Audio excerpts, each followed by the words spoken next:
A very good morning to all of you. Today we will discuss about the next one topic of chapter number 2, which is the concept of the depreciation.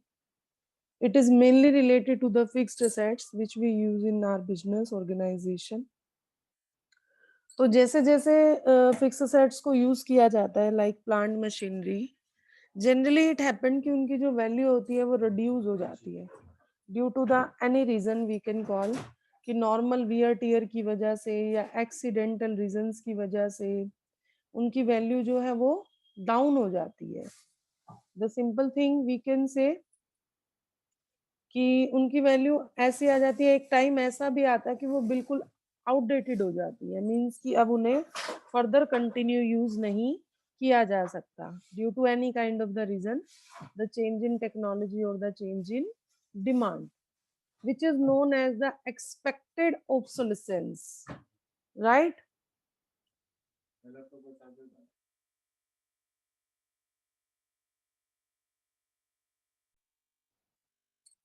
And generally these kinds of reduction in the value is uh, beyond the, we can say, expectation of the producers.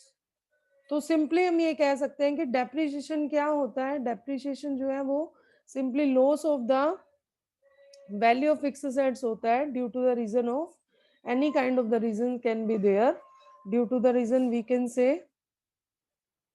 normal wear and tear, accidental damages and expected obsolescence. Depreciation का another name भी है, क्या है? That is the consumption of the fixed capital.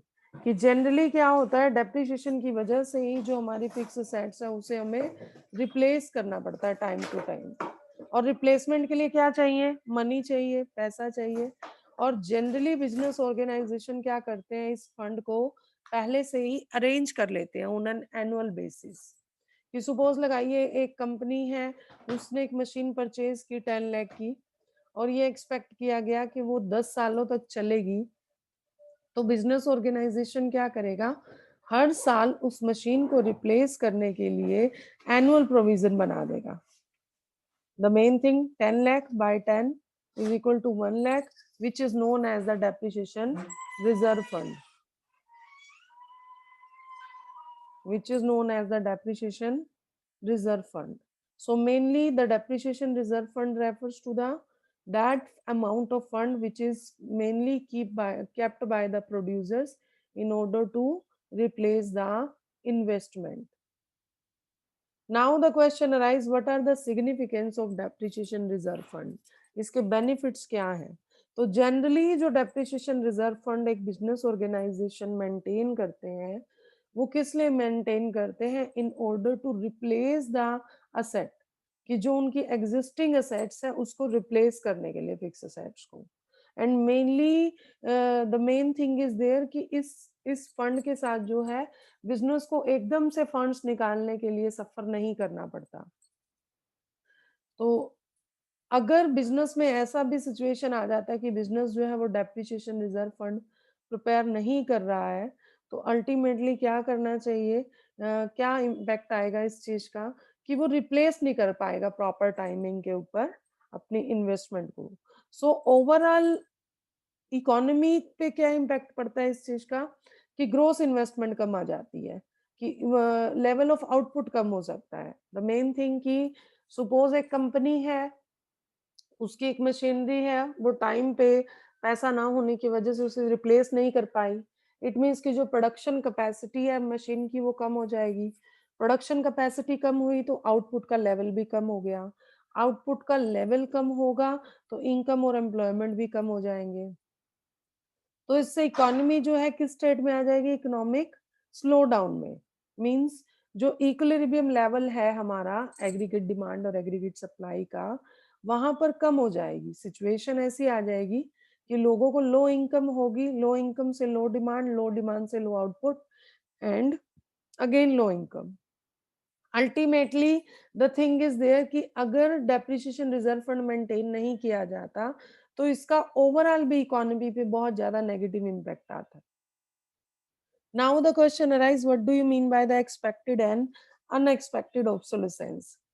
Expected और unexpected. Expected कौन सा आ जाता है, जो मैंने आपको ऑलरेडी बताया कि भाई ठीक है, एक पर्टिकुलर मशीनरी ने जो है एक पर्टिकुलर टाइम पीरियड के बाद उसने खत्म हो जाना है, रिमूव हो जाना है, और we can call the reduction in the entire value of the machinery.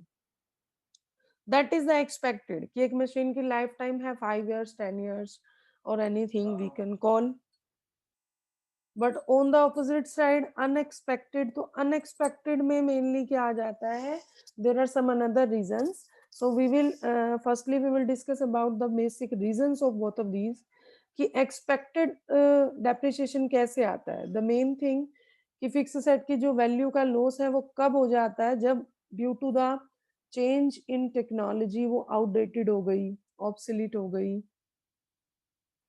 We can say कि टेक्नोलॉजी में आने वाले चेंज की वजह से वैल्यू जो है वो खत्म हो गई। कि अब आप लगाइए एग्जांपल कि नए नए बहुत से प्रोडक्ट्स आ जाते हैं, जैसे कि एक मशीन थी जो ब्लैक एंड व्हाइट टीवी बना रही थी, और जब कलर टीवी बनाने की टेक्नोलॉजी एग्जिस्टेंस में आई, तो उससे पहले वाली सारी मशीनें क्या होंगी, आउटडेटेड हो जाएंगी।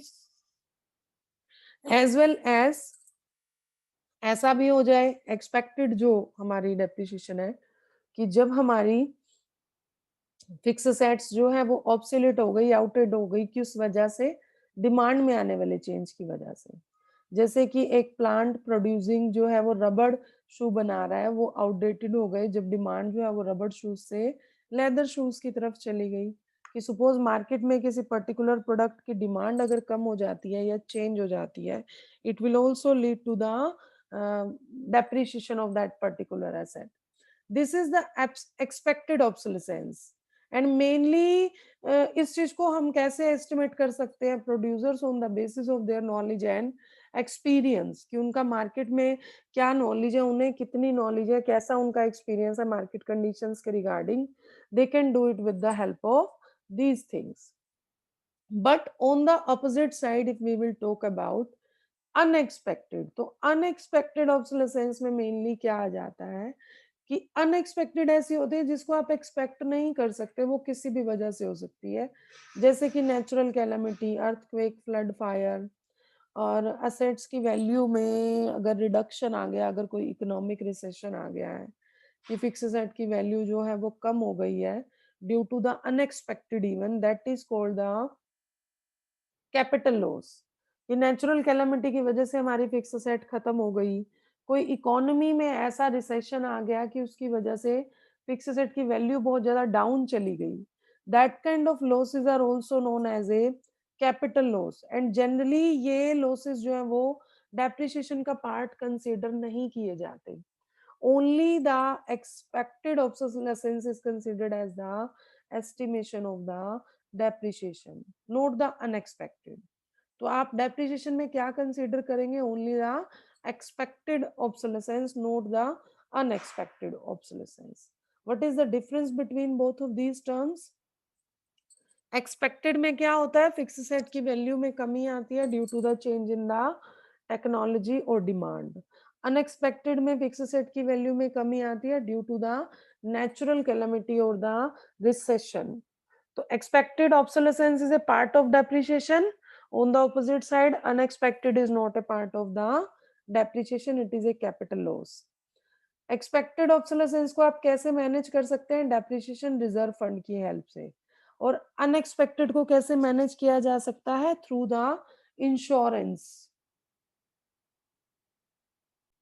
Second one difference is there, that is the consumption of fixed capital and capital loss. It means the difference between the normal depreciation and the expected and unexpected obsolescence.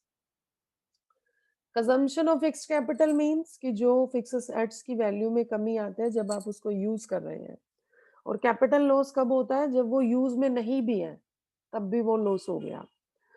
Consumption of fix capital mainly किस वजह से होता है, normal wear tear, accidental damage, expected obsolescence.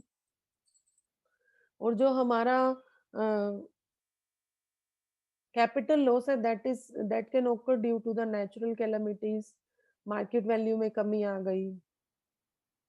Consumption of fixed capital can be managed using depreciation reserve fund, and the capital loss can be managed through the insurance of the fix assets.